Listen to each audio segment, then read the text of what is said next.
presidente dos Estados Unidos, Donald Trump, divulgou uma nota sobre a afirmação de que Joe Biden teria vencido a eleição para a presidência. Trump afirmou: Joe Biden não deveria se declarar ilegalmente presidente. Eu também poderia fazer isso, mas os processos estão apenas começando. Na nota pública, Trump disse: todos sabemos por que Joe Biden está se apressando para posar falsamente como vencedor e por que seus aliados na imprensa estão se esforçando tanto para ajudá-lo. Eles não querem que a verdade seja exposta. O fato simples é que essa eleição está longe de acabar. Joe Biden não foi certificado como vencedor de nenhum estado, muito menos nos estados onde há forte contestação, que levará a recontagens obrigatórias, ou estados em que a nossa campanha já iniciou ações válidas e legítimas que podem determinar o verdadeiro vencedor. Na Pensilvânia, por exemplo, nossos observadores legais foram proibidos de acessar e observar a contagem de votos. Os votos legais decidem quem é o presidente, não a imprensa. A partir de segunda-feira, nossa campanha vai iniciar processos judiciais para garantir que as leis eleitorais sejam seguidas e o verdadeiro vencedor tome posse. O povo dos Estados Unidos tem o direito a uma eleição honesta. Isso significa contar todos os votos legais e não contar nenhum voto ilegal. Esta é a única maneira de garantir que o público tenha plena confiança na nossa eleição. É chocante que a campanha de Biden se recuse a concordar com este princípio básico e queira que todos os votos sejam contados, mesmo que sejam fraudulentos, manufaturados ou dados por eleitores incapazes ou mortos. Só um partido envolvido em algo errado proibiria de forma ilegal a entrada de observadores na sala de contagem e depois iria aos tribunais para impedir o acesso. Então, o que Biden está escondendo? Eu não vou descansar até que o povo brasileiro tenha a contagem honesta que ele merece e que a democracia exige. O presidente Donald Trump também se manifestou pelas redes sociais dizendo: nós acreditamos que o povo americano merece ter total transparência em toda a contagem de votos e na certificação da eleição. Isto não é mais sobre qualquer eleição isolada. Isto é sobre a integridade de todo o processo eleitoral. Desde o início estamos dizendo que todos os votos legais devem ser contados e os votos ilegais não podem ser contados, e mesmo assim há resistência dos democratas a este princípio básico. Nós continuaremos este processo em todos os aspectos da lei para garantir que o povo americano tenha confiança no nosso governo. Eu nunca vou desistir de lutar por vocês e pela nossa nação. O ex-prefeito de Nova York e advogado da campanha do presidente Donald Trump, Rudolph Giuliani, fez um pronunciamento em que anunciou que iniciará uma série de ações judiciais para contestar a contagem de votos pelo correio. Giuliani explicou que em vários estados, os observadores do Partido Republicano foram proibidos de observar a contagem dos votos e muitas vezes até mesmo de entrar no recinto. O advogado afirmou que há um padrão na contagem em cidades dominadas pelo Partido Democrata e que isso não é uma coincidência. Questionado sobre a declaração de que Biden ganhou a eleição, Giuliani explicou: a imprensa não decide a eleição, são as cortes que decidem. Trump também explicou: dezenas de milhares de votos foram recebidos ilegalmente depois das 8 horas da noite do dia da eleição, alterando de forma fácil e completa os resultados na Pensilvânia e em outros estados onde a diferença de votos era menor. Além disso, a observação de centenas de milhares de votos foi ilegalmente proibida. Isso também mudaria os resultados das eleições em vários estados, inclusive a Pensilvânia, onde todos acharam que a eleição foi vencida com facilidade na noite da eleição e depois viram uma enorme diferença desaparecer sem que ninguém pudesse observar por grandes intervalos de tempo o que aconteceu. Coisas ruins aconteceram durante aquelas horas, nas quais a transparência legal foi simplesmente proibida. Tratores bloquearam portas, janelas foram cobertas com papelão para que observadores não pudessem ver o que acontecia nas salas de contagem. Coisas ruins aconteceram lá dentro. Grandes mudanças aconteceram. Thank you very much. Thank you.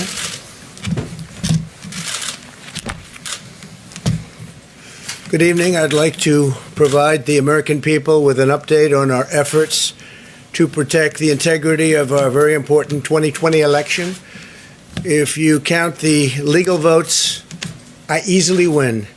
If you count the illegal votes, they can try to steal the election from us. If you count the votes that came in late, we're looking at them very strongly, but a lot of votes came in late.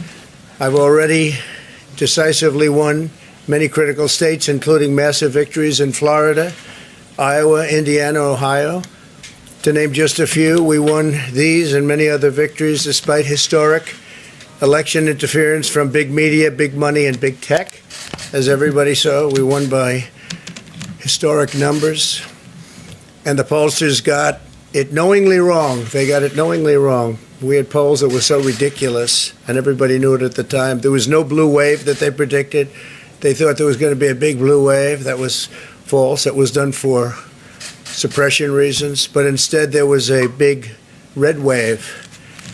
And it's been properly acknowledged, actually, by the media. They were, I think, very impressed. But that was after the fact. That doesn't do us any good.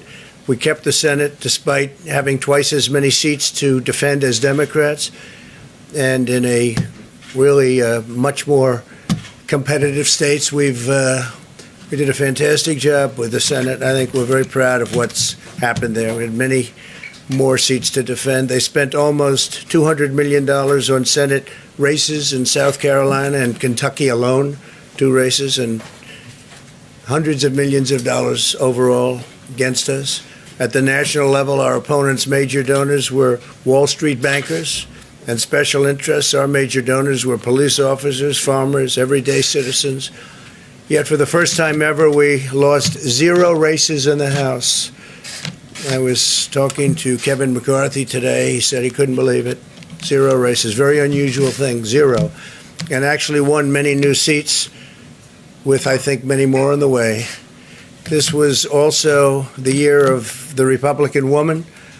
More Republican women were elected to Congress than ever before. That's a great achievement.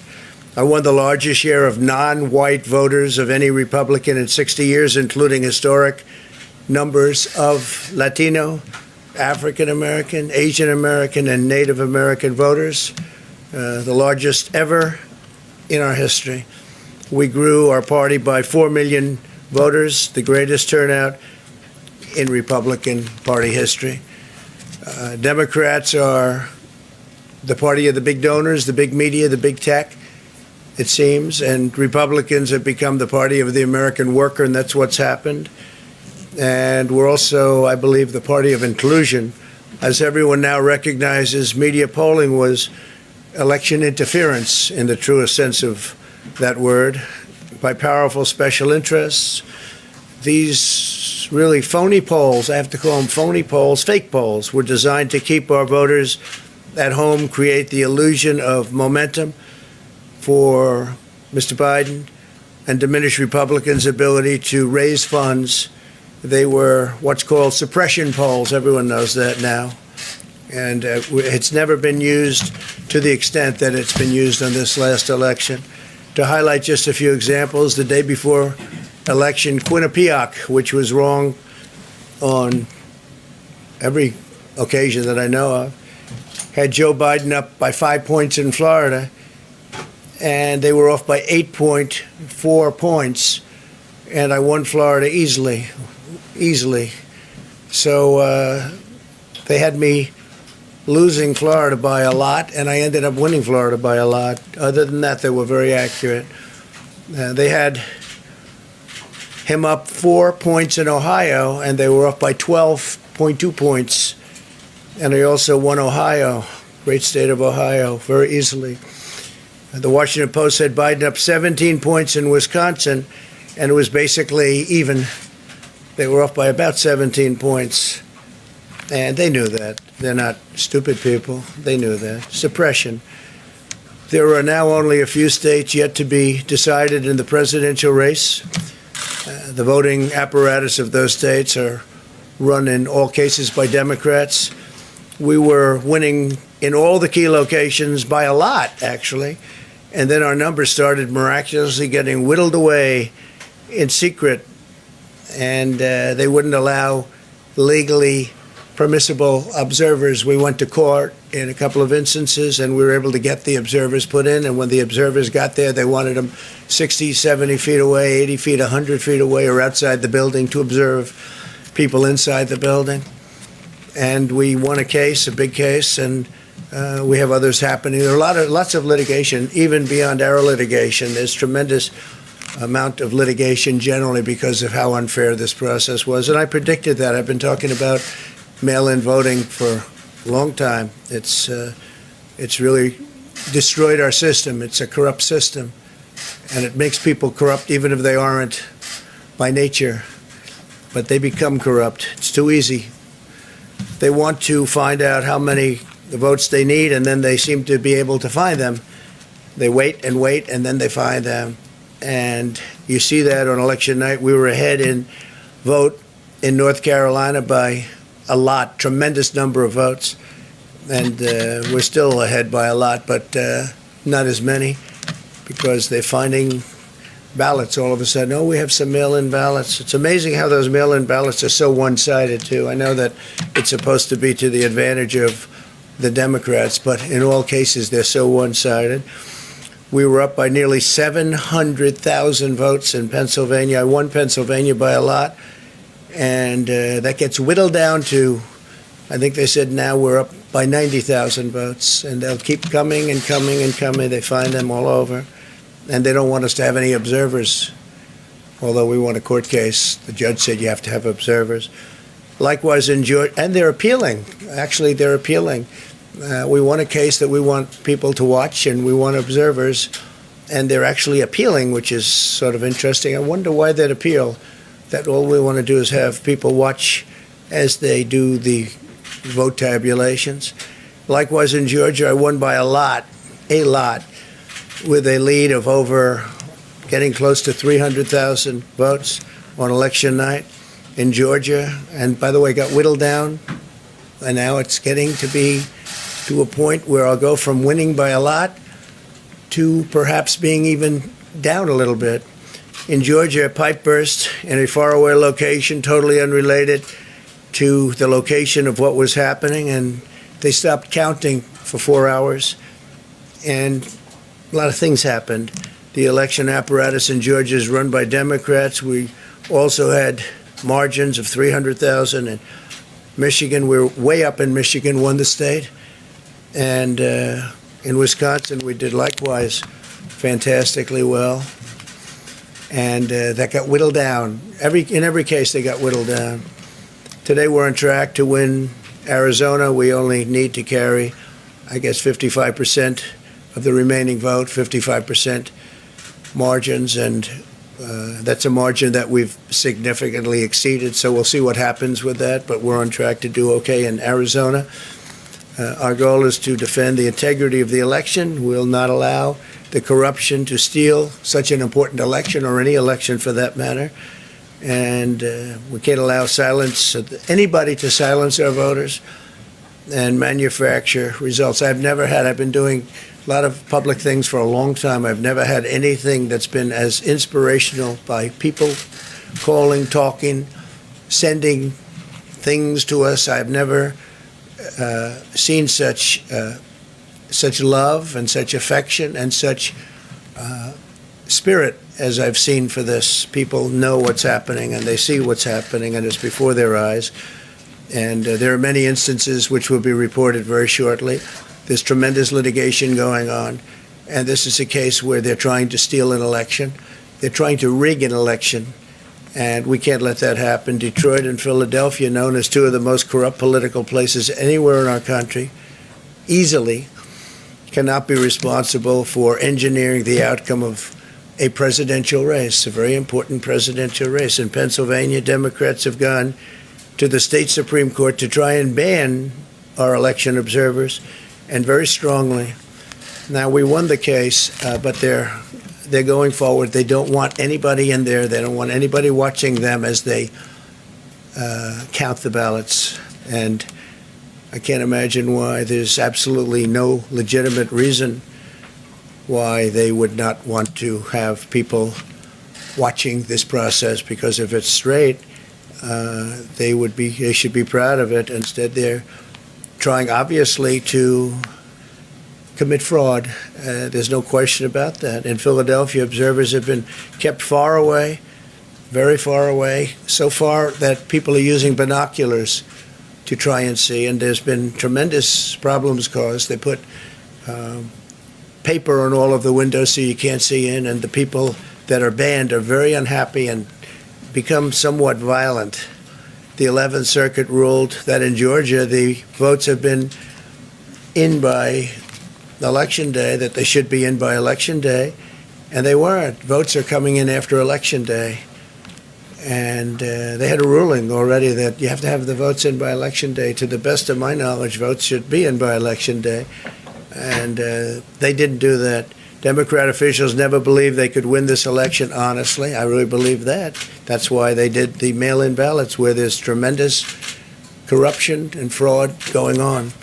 That's why they mailed out tens of millions of unsolicited ballots without any verification measures whatsoever. And I've told everybody that these things would happen because I've seen it happen.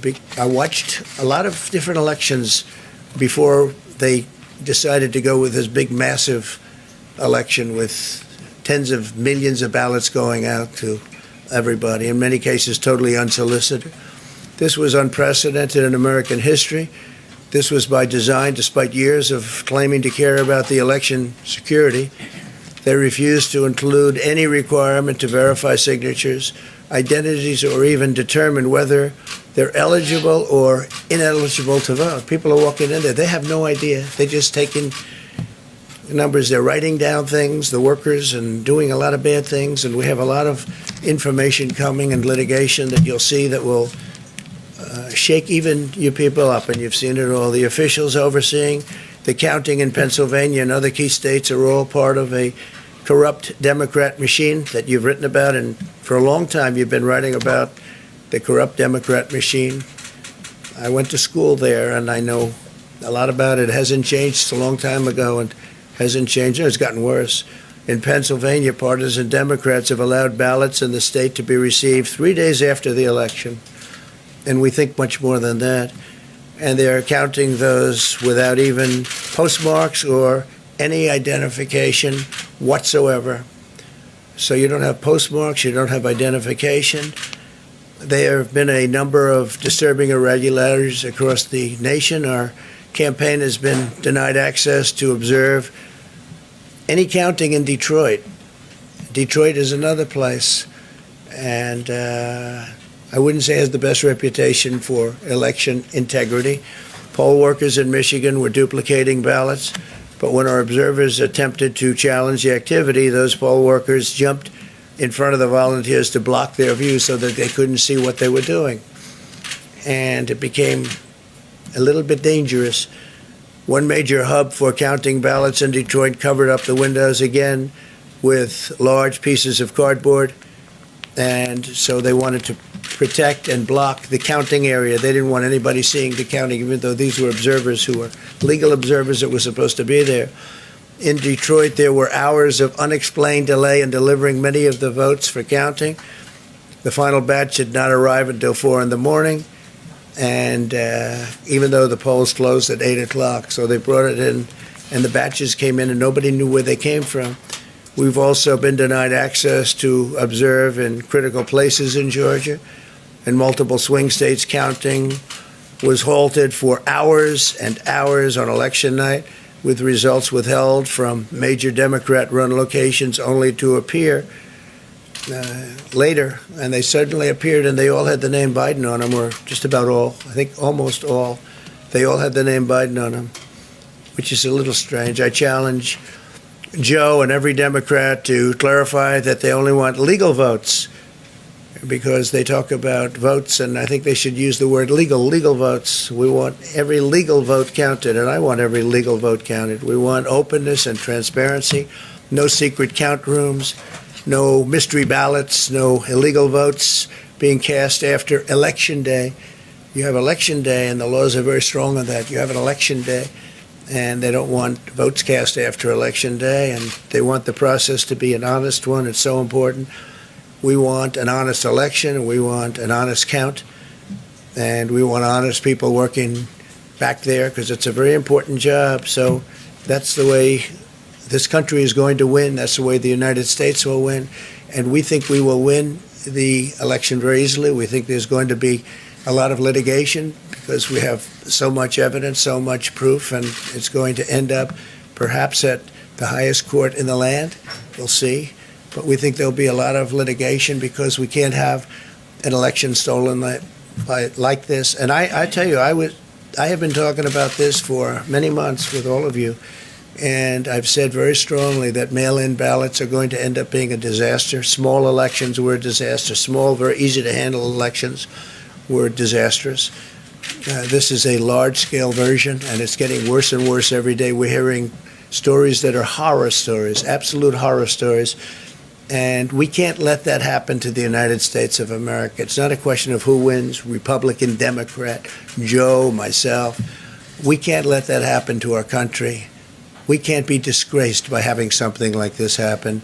So it will be hopefully cleared up, maybe soon, I hope soon, but it'll probably go through a process, a legal process. And as you know, I've claimed certain states, and he's claiming states, and we can both claim the states, but ultimately I have a feeling judges are going to have to rule. But there's been a lot of shenanigans, and we can't stand for that in our country. Thank you very much.